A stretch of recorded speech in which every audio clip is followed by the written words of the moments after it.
Hi friends, welcome to my channel. ఈరోజు video చాలా ఇంట్రెస్టింగ్గా ఉందండి. వీడియోని ఎక్కడ స్కిప్ చేయకుండా ఎండ్ వరకు చూసేయండి.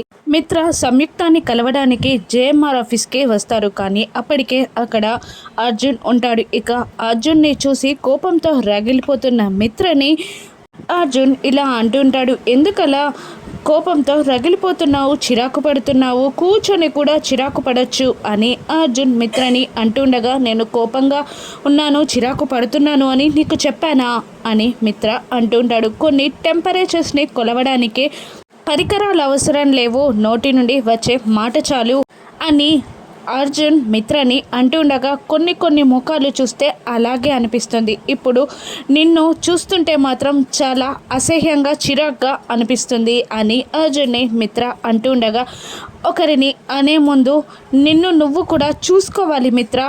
నీ ఫేస్ ఏం అంతా చూస్తే నవ్వొచ్చేలా ఉండదు, నీ ఫేస్ కూడా ఇరిటేటింగ్గానే ఉంటుంది అని అర్జున్ మిత్రని ఏడిపిస్తూ ఉంటాడు. ఇక అప్పుడే అక్కడికి జాను వస్తుంది. ఇక జానుని మిత్ర కంగారుగా, ఫస్ట్ అపాయింట్మెంట్ నాదే కదా జాను, నేను మేడం గారిని కలవచ్చా అని అడుగుతుండగా, ఇక పక్కనున్న అర్జున్ని కూడా జాను చూస్తూ ఉండగా, ఇక ఏంటి జాను మాట్లాడట్లేదు, నాదే కదా ఫస్ట్ అపాయింట్మెంట్ అని మిత్ర జానుని నిలదీస్తూ ఉండగా, అవును బావగారు మీదే, మీరేం కంగారు పడకండి, మేడం ఇప్పుడు కాన్ఫరెన్స్ హాల్లో ఉన్నారు, మేడంకి చెప్తాను, పిలవమన్నప్పుడు మీ దగ్గరికి వచ్చి పిలుస్తాను అని జాను అంటూ ఇక సంయుక్త దగ్గరికి వెళ్తుంది. అక్క పెద్ద చిక్కే వచ్చి పడింది అక్క, అర్జున్ గారు మిత్ర గారు ఇద్దరు నిన్ను కలవడానికి వచ్చారక్క, కానీ అర్జున్ గారి కన్నా ముందు బావగారిని పంపాలన్నది బావగారి డిమాండ్ అక్క,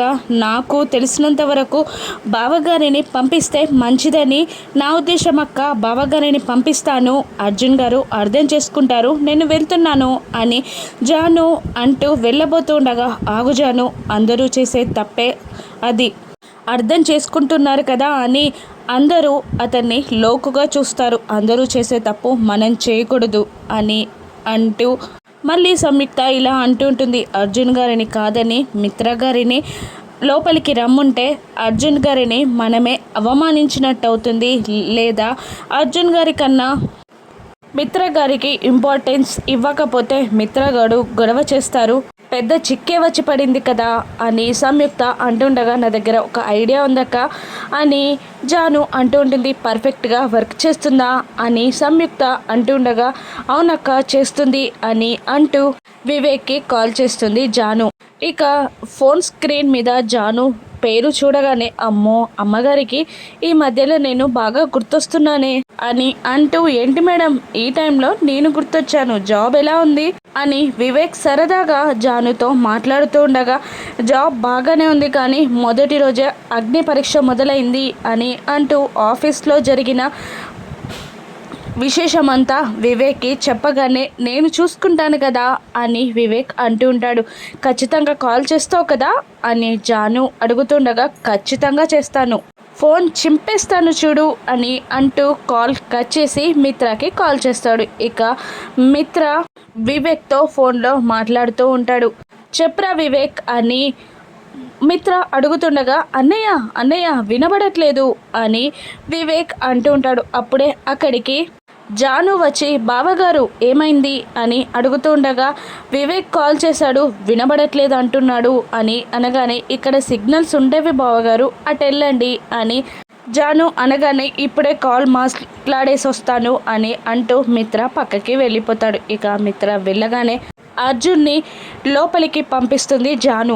అర్జున్ రాగానే లక్ష్మి లేచి నిలబడి, బాగున్నారా అర్జున్ గారు అని అడుగుతూ ఉంటుంది. బాగున్నాను లక్ష్మి అని అంటూ ఇక ప్రాజెక్ట్ గురించి మొత్తం ఎక్స్ప్లెయిన్ చేస్తూ ఉంటాడు అర్జున్ లక్ష్మికి. ఇక లక్ష్మి, బాగుంది అర్జున్ గారు, కానీ మీరు జేఎంఆర్ ప్రాజెక్ట్కి సంబంధించిన ప్రజెంటేషన్ రెడీ చేయండి, ఆ తర్వాత ఇంజనీర్స్ అందరితో కలిసి మనొక మీటింగ్ ఏర్పాటు చేద్దాం అని లక్ష్మి అర్జున్ని అంటూ ఉండగా, నాదొక చిన్న రిక్వెస్ట్ లక్ష్మి అని అంటుంటాడు అర్జున్. ఏంటది అని లక్ష్మి అడగగానే, నేను ఈ ప్రాజెక్ట్ కోసం ఎంత పోటీ పడుతున్నానో మిత్ర కూడా నాకన్నా ఎక్కువగానే పోటీ పడుతున్నాడు. నాకు తెలిసి ఈ ప్రాజెక్ట్ని మిత్రకి ఇస్తే బెటర్ ఏమో అని అంటూ సందేహంగా లక్ష్మిని చూస్తూ ఉంటాడు అర్జున్. అప్పుడు లక్ష్మి ఇలా అంటుంటుంది, అంటే నన్ను ఓడిపోమంటున్నారా అని లక్ష్మి అనగానే, నువ్వు ఓడిపోవడం ఏంటి లక్ష్మి అని అర్జున్ కన్ఫ్యూజన్గా అడుగుతూ ఉండగా, మరి ఏంటి అర్జున్ గారు మీరు మాట్లాడేది? జేఎంఆర్ గారు నాపై ఎంత నమ్మకంతో ఈ ప్రాజెక్ట్ని నా చేతిలో పెట్టారు. జేఎంఆర్ గారి నమ్మకాన్ని నేను ఒమ్ము చేయమంటారా? ఈ ప్రాజెక్ట్లో సంబంధ బాంధవ్యాలని నేను ఇన్వాల్వ్ చేయాలి అనుకోవట్లేదు. అన్ని ప్లాన్ ప్రకారం జరగాలి అని నేను భావిస్తున్నాను. ఈ ప్రాజెక్ట్ అనేది చాలా ముఖ్యమైనది అని అంటూ ఉంటుంది లక్ష్మి అర్జున్ని. నువ్వు ఎప్పుడు ఇంతే కాన్ఫిడెంట్తో ఉండు లక్ష్మి అని అర్జున్ లక్ష్మిని విష్ చేస్తుండగా, థ్యాంక్ యూ అర్జున్ గారు అని అంటూ ఉంటుంది లక్ష్మి. ఇక మిత్ర పక్కకి వెళ్ళి వివేక్తో మాట్లాడుతుండగా, ఏంట్రా చెప్పు అని మిత్ర అడుగుతుండగా, ఏం లేదన్నయ్య, ఎక్కడున్నావో కనుక్కోవడానికి కాల్ చేశాను అని వివేక్ అనగానే, మిత్ర కోపంగా ఫోన్ పెట్టేరా అని అంటూ ఫోన్ పెట్టేసి వచ్చి మళ్ళీ అక్కడ చూసేసరికి అర్జున్ కనబడడు. ఈ అర్జున్ గారు ఇక్కడే ఉండాలి కదా, ఎటైనా వెళ్ళాడా అని అటు ఇటు చూస్తుండగా ఇక జాను వస్తుంది.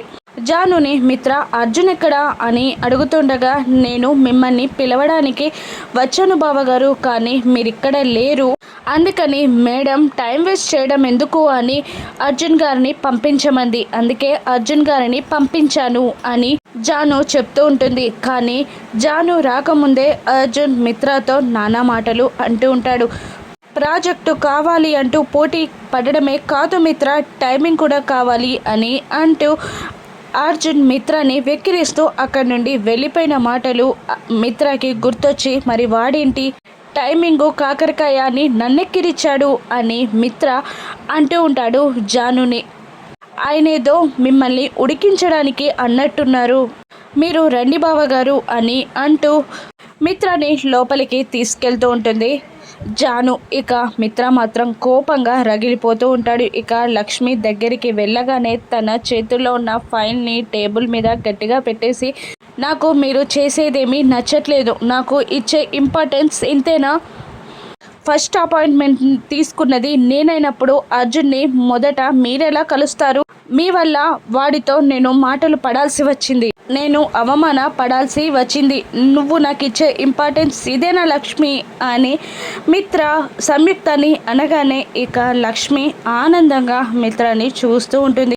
ఇక సంయుక్త లేచి నిలబడి చిటిక వేస్తూ, హలో మిత్ర గారు, నేను లక్ష్మిని కాదు, this is Samyuktha, daughter of JMR, this is Sham, అయినా ఇది మీ ఇల్లు కాదు, జేఎంఆర్ గారి ఆఫీస్, ఎక్కడున్నాము అన్నది గుర్తు పెట్టుకొని కాస్త బిహేవ్ చేస్తే బాగుంటుంది అని లక్ష్మి మిత్రకి వార్నింగ్ ఇవ్వగానే ఇక మిత్ర కాస్త కూల్ అవుతాడు. అయినా మీరెందుకు మీ భార్యని అంతలా గుర్తు చేసుకుంటున్నారు, తనంటే మీకు కోపం కదా అని మిత్రకి లక్ష్మి వార్నింగ్ ఇస్తూ ఉండగా ఇక ఒకసారి తన బట్టలన్నీ బెడ్ పైన పడేసినప్పుడు లక్ష్మి వార్నింగ్ ఇవ్వడం గుర్తొచ్చి, మీరు మాట్లాడుతుంటే అచ్చం నా వైఫ్ మాట్లాడినట్టే అనిపించింది, అందుకే అలా అన్నాను, సారీ అని మిత్ర అంటుంటాడు. ఇక అయినా మీరెందుకు పదే పదే గుర్తు చేసుకుంటున్నారు అని అంటూ, అంత తీపి జ్ఞాపకాలా అని లక్ష్మి అడుగుతుండగా ఇక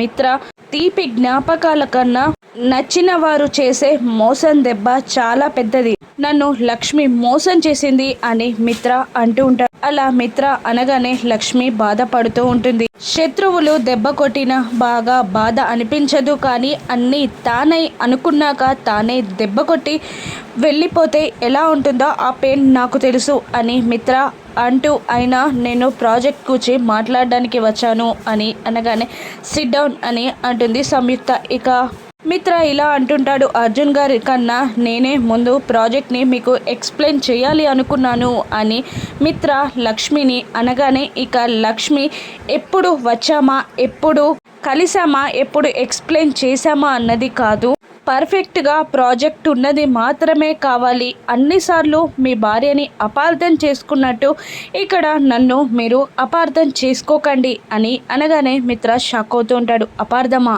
ఏంటది అని మిత్ర అనగానే అదేనండి, మీరు ఒక ఇల్లు కట్టి దానికి మంచి కలర్స్ వేస్తారు, కానీ ఒక తుఫాన్ వచ్చి ఆ కలర్స్ అన్నీ పోయినప్పుడు అది తుఫాన్ తప్పే అవుతుంది, కానీ మీరు కట్టిన బిల్డింగ్ పునాదుల తప్పు కాదు కదా.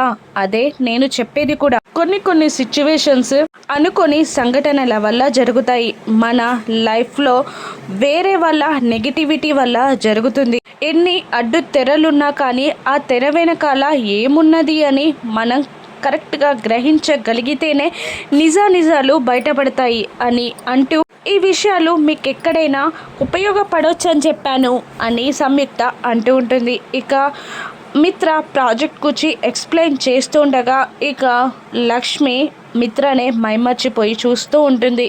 మరోవైపు అరవింద జయదేవ్ నందన్ అక్కడ హాల్లో కూర్చొని ఉండగా ఇక దేవయాని కొన్ని పెళ్లి పత్రికని తీసుకొచ్చి అక్కడ టేబుల్ మీద గట్టిగా పెడుతుంది. ఏంటవి అని అరవింద అడుగుతూ ఉండగా 4 రోజుల్లో పెళ్లి పెట్టుకొని మీరు మర్చిపోతే నేను మర్చిపోలేను కదక్క, అవి వివేక్ పెళ్లి పత్రికలు అని అనగానే అప్పుడే వచ్చేసాయా అని జయదేవ్ నందన్ అడుగుతూ ఉంటాడు. అప్పుడు దేవయాని కొడుకు పెళ్ళైతే ఎగిరి గంతేసి చేస్తారు, కానీ తమ్ముడు కొడుకు పెళ్ళి కదా మీరెందుకు పట్టించుకుంటారు అని దేవయాని వెటకారంగా మాట్లాడుతూ ఉండగా ఇక మళ్ళీ అరవింద లేచి నిలబడి, వాడు నీ కొడుకు మాత్రమే కాదు, నువ్వు కన్నావు అంతే, వాడు పెరిగింది మా చేతిలోనే, అయినా నా కొడుకు పెళ్ళి అని నీ ఇష్టం వచ్చినట్టు చేస్తానన్నావు, వాడి పెళ్లి బాధ్యతలు మాకు అప్పచెప్పావా మేము పెళ్లి చేయడానికి అని అంటుండగా ఇప్పటి నుండి మీరే సంతోషంగా చేయండి అక్క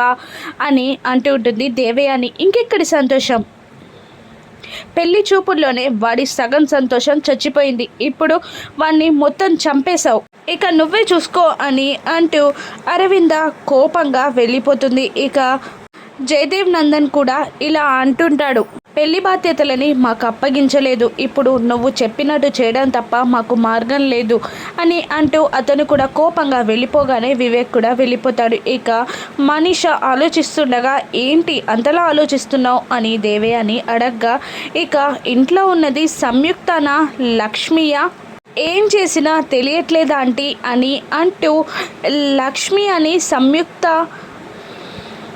నిరూపించడానికి ప్లాన్ చేస్తూ ఉంటుంది మనీష.